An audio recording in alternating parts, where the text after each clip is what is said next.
kemudian juga dicintai oleh laki-laki yang mohon maaf mungkin bukan satu akidah dengan kita, maka target dakwah pertama adalah bagaimana membuat dia masuk ke dalam Islam, baru kemudian mencintai dirimu. Karena begitu banyak perempuan yang ketika bertemu dengan laki-laki yang bukan satu akidah dengan dirinya, karena alasan cinta, ujungnya menghalalkan berbagai cara. Ini bahaya. Ini bahaya. Singkat cerita, kemudian Abu Thalha bertanya kepada Ummu Sulaim, "Wahai Ummu Sulaim, bagaimana caranya agar aku bisa mengungkapkan perasaan cintaku dengan berislam?" Kata Ummu Sulaim, "Datanglah kepada Rasulullah SAW." Sampailah kepada Rasul, Abu Thalha ditanya, "Wahai Abu Thalha, benar ingin kau masuk Islam?" "Iya." "Apa alasanmu?" Tadi alasannya apa? Aku masuk Islam karena aku ingin meminang atau menikahi seorang perempuan bernama Ummu Sulaim. Pertanyaan saya, boleh nggak masuk Islam karena dasar, bukan karena Allah? Boleh nggak? Baik. Secara hukum tidak boleh, tapi secara motif itu dibolehkan. Saya ulangi ya, secara hukum niatnya tidak boleh, tapi secara motif ada faktor pendukung untuk menjadi baik karena sesuatu, itu boleh. Contoh, teman-teman ngaji ke sini, boleh nggak kalau teman-teman ngaji ke sini tuh karena ada orang yang diincar di pengajian ini? Boleh nggak? Boleh. Boleh.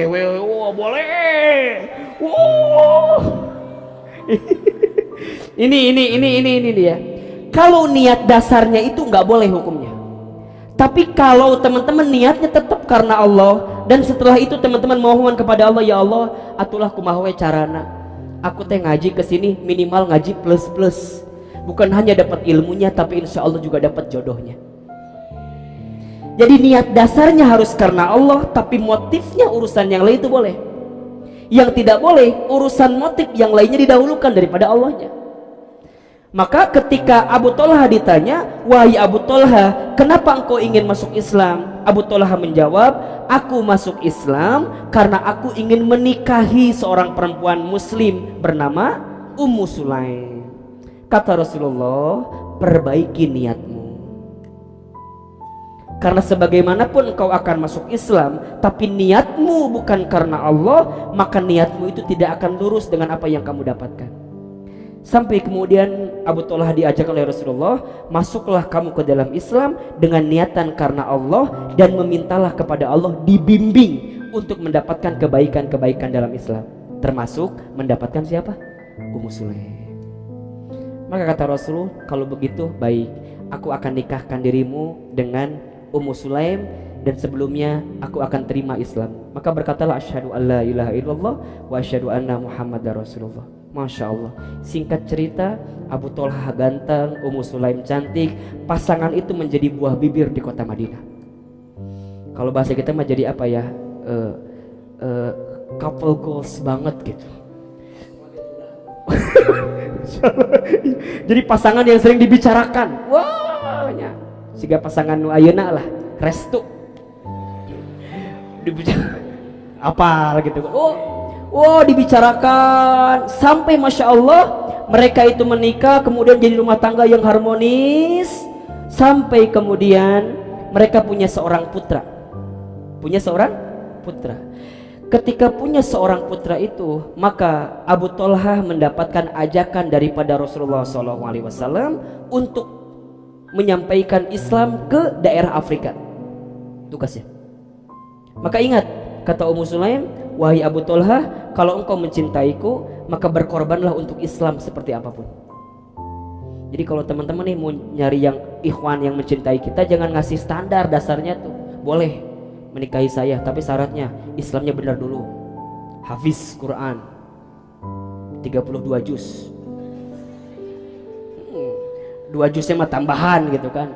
30-nya kan itu wajibnya, 2-nya sunnahnya lah, nggak apa-apa. Surat apa misalnya juz 30, juz 29, enggak apa. Jadi target boleh. Kamu ikut dengan saya nikah siap, tapi tolong selesaikan bacaan kitab ini. Jadi tantangan jangan tantangan urusan dunia, tantangan akhirat. Sama kayak Ummu Sulaim, menikah boleh, tapi saat Rasul memanggil engkau harus berangkat. Sampai kemudian ketika perintah itu datang, Abu Thalha yang lagi bahagianya karena punya anak, maka harus pergi ke Afrika. Singkat cerita, dalam sejarah itu diceritakan 3 tahun mereka berpisah. 3 tahun berpisah.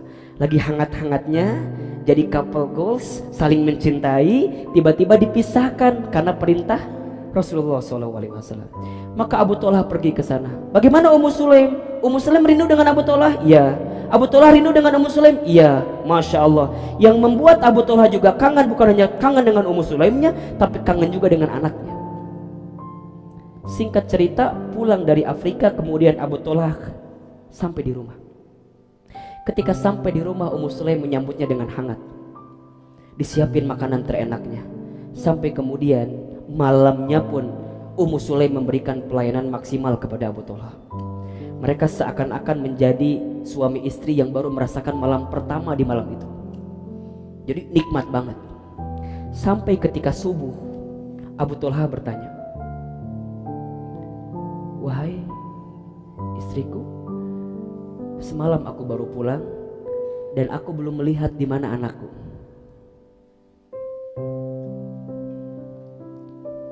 Wajar nggak bapak nanya anak? Wajar. Apa kata Ummu Sulaim? "Wahai suamiku, sebelum aku mengatakan di mana anakku, aku ingin bertanya dulu sama dirimu." Kata Abu Thalhah, "Apa pertanyaannya?" "Bagaimana sikapmu kalau ada seseorang yang menitipkan barang kepadamu, kemudian seseorang itu mau mengambilnya, apa yang akan kamu lakukan?" Kata Abu Thalhah, "Kalau barang itu miliknya, aku akan kembalikan dengan sepenuh hati. Aku akan berikan kapanpun pemiliknya mau." Apa kata Ummu Sulaim? "Benar itu jawabannya?" "Iya, kalau aku dititipi barang dan orang yang nitipin kepadaku minta dikembalikan, maka secepatnya aku akan kembalikan barang itu." Kata Ummu Sulaim, "Wahai Abu Thalhah, suamiku, sesungguhnya saat dirimu pergi, anak kita sudah dipanggil oleh Allah Subhanahu wa Ta'ala." Sampai kata Abu Thalhah, "Benar? Kenapa engkau tidak ceritakan kepadaku? Kenapa semalam engkau masih melayaniku dengan baik? Kenapa kemarin engkau masih memberikan makanan ternikmat kepadaku? Dan di akhir ini engkau ceritakan bahwa anak kita pergi? Kenapa engkau tidak menceritakan itu? Kenapa engkau berbohong? Dan kenapa engkau sembunyikan itu semua?" Marah, karena seakan-akan apa? Nggak dikasih tahu, disembunyikan.